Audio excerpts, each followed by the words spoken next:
Welcome back to Geeked on Big Brother. This is Keith, here with Shannon again. Hello. We're a little late with our recap of week 1 episode, a little family stuff, but we're ready to dive right in just one moment, Shannon. Just wanted to start out with a spoiler warning. If you haven't been watching Big Brother and are planning to catch up, obviously you probably shouldn't be listening to this podcast or this discussion, really. But just wanted to give a quick spoiler warning. We will be covering through the end of, or through the eviction of week 1 and the HOH competition for the HOH week 2.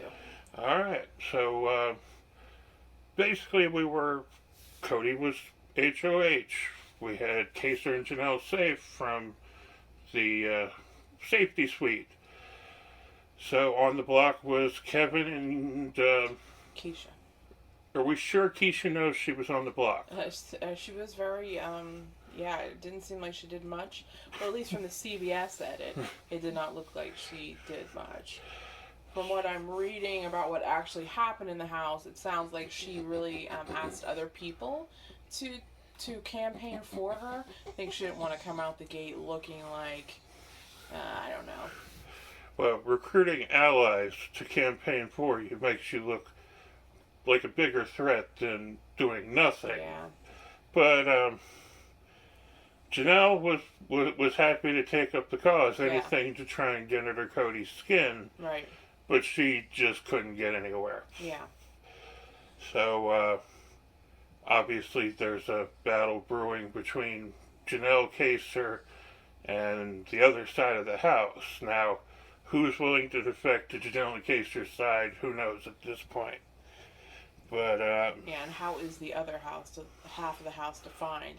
Always, one of the big takeaways of this week was how many alliances were formed or named or potentially formed.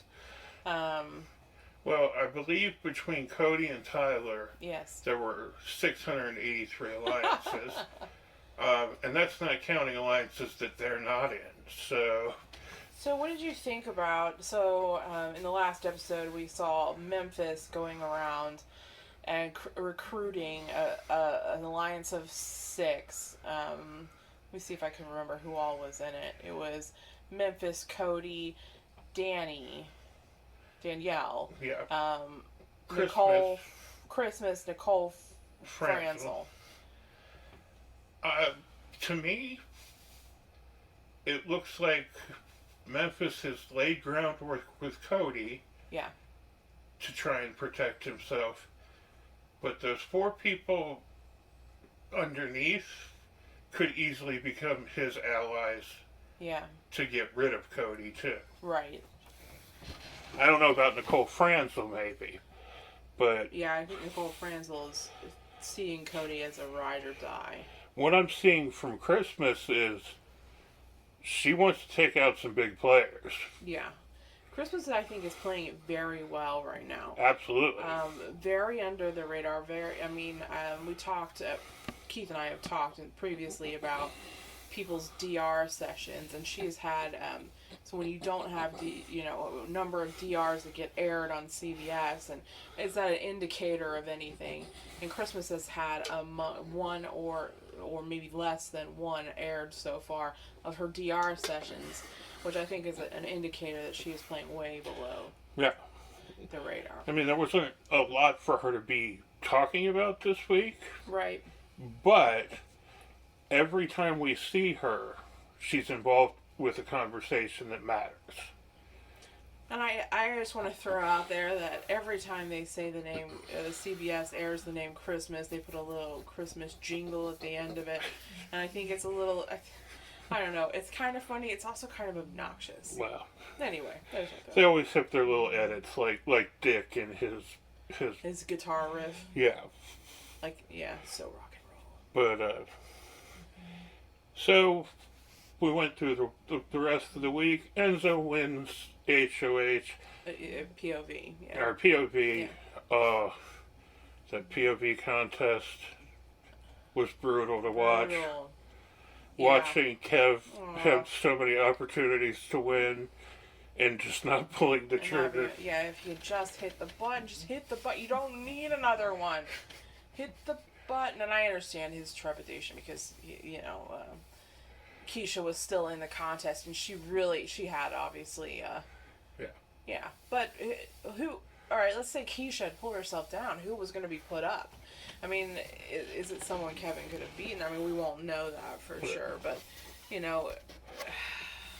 he should have hit the button.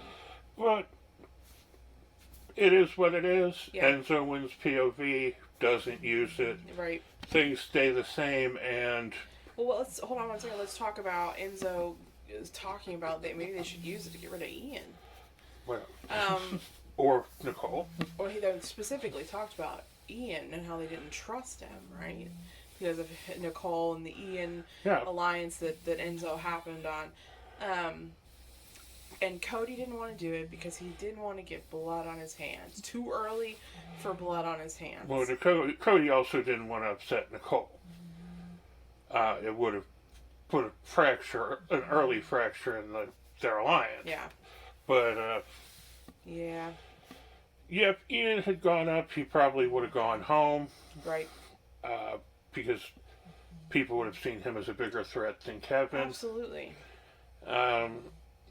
Enzo's a guy who's also looking to make moves, but he's not looking to make moves at his own expense necessarily. Do you think that was a good read on Enzo's part, or was it just that awkward? It was hard to tell. It's hard to tell. Yeah, it was hard to tell. I could see where you could perceive Ian as a threat, and I can also see where you could be like, I just don't want to live with this kid for this long. Yeah, and you make the argument for it. Okay, so Enzo doesn't use the veto, which is not a big surprise. And everything pretty much stays the same. Keisha doesn't do much. Kevin keeps digging away. And we get a 13-0 vote. Keisha's out the door. And Keisha made a speech in there, and it was clear when she made her speech that she knew that she was the one who was going to be going. Yeah, absolutely. Which is not uncommon, right? But for Big Brother, that she was told that she was going to be the one going. And she specifically says that she wishes well to some of the people. Oh, one thing I wanted to jump on real quick. Before the vote was Memphis saying he'd like to keep Keisha, but not pushing. Yeah, to Cody. And being completely honest that it would be best for his game, not necessarily the alliance. Memphis went out of his way to show trust to Cody there. Yeah. We'll see if that pays off. Right. But it was an interesting tactic out of Memphis. Yeah, I thought it was interesting too. We'll see. I mean, a little concerned that Memphis may be playing a more loyal game than Cody is.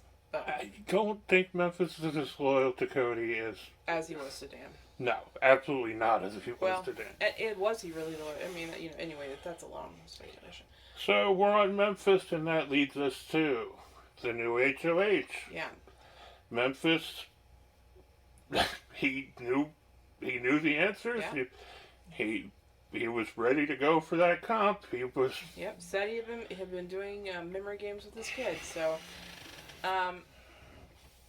something that kind of struck me though about that competition was so stupid. Oh, it was so stupid. Were we supposed to know who that guy was? I've seen he's been on before. He's been in the house before, and he's been the obnoxious one. Oh, he's the obnoxious guy that follows someone around yelling. Okay, that's who he is, and I guess you were supposed to. I mean. Okay, no, I see it now. Now that you say it, I see it, and I'm just like, is this a former house guest? Who is this? I mean, am I supposed to know? And maybe we missed something in the naming of the competition that would have told us this is who's coming right now. Because I get it. You bring him. He's been in the house several times. I guess in an all-star season, you want to include him. Right. Yeah. It's a callback. Yeah, it's a callback. So. Yeah. Anyway, I hated the competition, so don't. So, new HOH. Yeah. Memphis. Going to be an interesting week to see where it goes from here. Right. But new HOH brings us also to points. Yes. In Big Brother Fantasy League, after a really rough week one, Shannon has taken the lead with Memphis's win. Huzzah. She's now leading with 4 points. A lot of people at 0. No. So, it's got a long way to go, but it's been a fun competition so far. And thank you for those of you who signed up to do it with us. We appreciate it. Yep, we hope you're having fun. We hope you're following along, and good luck to you all. I just also wanted to hit on the betting odds, something I just wanted to touch on. Okay. The betting odds, so apparently you can bet on Big Brother. You can bet on anything, I guess. So they had, of course, Keisha with the worst odds. Of course, she's probably dropped off the list now. I think they might have nailed that one. Nailed that one. But I just wanted to mention for the highest odds of winner, 16-1, Davon Rogers. Okay. So looks like they're thinking Davon or Nicole Anthony are going to win. But 16-1 is not exactly a sure thing bet. No. It's still a long odd bet. So, yeah. So it's really interesting to see that list. Just Google the Big Brother, if you're interested in seeing it, just Google Big Brother betting odds 2020. Well, let's talk about Keisha's betting odds at 0 real quick. Is that she true? Done? Right, Are we sure she's done? Yeah, when she left the house, she said she was going to back into quarantine. So they're going back to the quarantine. Now, why would you have to quarantine after leaving the Big Brother house where you've been in quarantine? I don't know, but that is what they were told, that they're going to quarantine when they're evicted. And we know Big Brother loves a battle back contest. Yeah. And an all-star season without a battle back would be a little unusual. Yeah, definitely. I mean... Yeah, it's a fair assumption. I guess they'll just add her back on. if she gets a chance to battle back. Just... Maybe we'll see something interesting. If she comes back, what would that mean for the house? What would that mean for her game? Well, I mean, it means she's got a game, but... Right. Would we see a different player? Here's hoping. Speculation. What are we going to see this week now with Memphis as HOH, Shan? Well, I'm hoping we're going to see some solidification of alliances. Good Lord, there are so many, but I think we actually should be able to see... I mean, you can see the clear sides of the house. Hopefully we'll see that. I have a feeling this is just going to keep that anomalous relationship of these alliances as if nothing has changed. Yeah, it's possible. I think we all have a good sense of who the targets are going to be. Right. Unless Memphis really wants to go out there and shake things up. So Keisha and Janie probably aren't feeling like they're in the best seats right now. No, especially since they wasted. We didn't even talk about that, but why did they both go into the safety suite? Why didn't just one of them go? It doesn't make sense. Anyway. Well, we didn't talk about they did what they did. That's right. They did what they did, and they're going to have to live with it. Not only did they do what they did, but Kaiser made the same blunder he always makes. He solidified an alliance he already had instead of branching. Yeah. So. Yeah, of course, there was probably no hiding that alliance, but he could have at least made another one. So there's a good chance, history says there's a good chance Kaiser leaves this week. Yeah. But there's also a good chance Janie leaves this week, barring major shakeup. So that's your thought process. That's where one I'm of the at two right of them now. is going to go. Right now, that's what I'm thinking, yeah. Yeah, maybe makes sense. So. Well, comment and down below who you think is going to go this week. We'd love to hear it. Absolutely. If we missed anything from week one that you think was important, that should have been mentioned, drop us a comment, let us know. If you completely disagree with our reads on any of this, hey, tell us. We don't mind hearing differing opinions. Yeah, for sure. But thanks for joining us again for our 4th episode. We will be back again soon with another update on Big Brother. This is Geeked on Big Brother. I'm Keith, signing out. And I'm Shannon. And here's your reminder. Be excellent to each other. And... Game on! Game on! Game on!